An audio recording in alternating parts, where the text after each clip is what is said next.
3% Jewish does not make you Jewish. Let's talk about it. According to the halakhic Jewish law, you are considered Jewish if you are born to a Jewish mother or you do a formal conversion. However, according to the Messianic perspective, you are Jewish if you are born to a Jewish mom or a Jewish dad. There are different Messianic views on this in the community, but I do agree with that view. You are also generally accepted by the Messianic community as being Jewish if you have a Jewish grandparent, especially if you're embracing your Jewish heritage. Now, let's say you take a DNA test that says you're 1 or 3% Jewish. Stop right there. There is an organization in the Messianic community called First Fruits of Zion, and I definitely affirm most of what they say about this. They believe that being Jewish is a covenantal and communal identity, not just biological. Having a low DNA percentage does not obligate you to the Torah the same way it does to a halachic Jew. I would actually say it's spiritually and relationally dangerous if you have a low DNA percentage and you just start acting like you're a Jew. Why do I say that? The first reason is it really just blurs the line between Jews and Gentiles. Also, in doing that, you're unintentionally appropriating Jewish identity, which in turn is dishonoring to the Jewish people, and it diminishes the weight of the Jewish calling. It can also lead to confusion and division between Jews and Christians. It can also create a false spiritual obligation that could put a spiritual burden on you that you were never meant to carry. Being involved in the Messianic community since birth, I have definitely experienced this before where I tell someone that I'm Jewish at my Messianic congregation and they're like,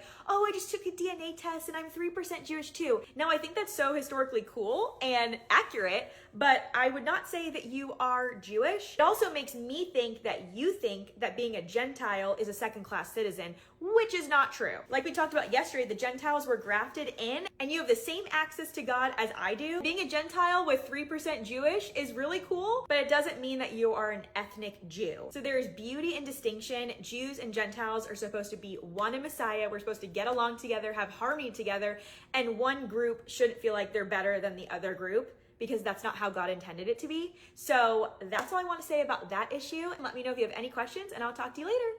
Bye.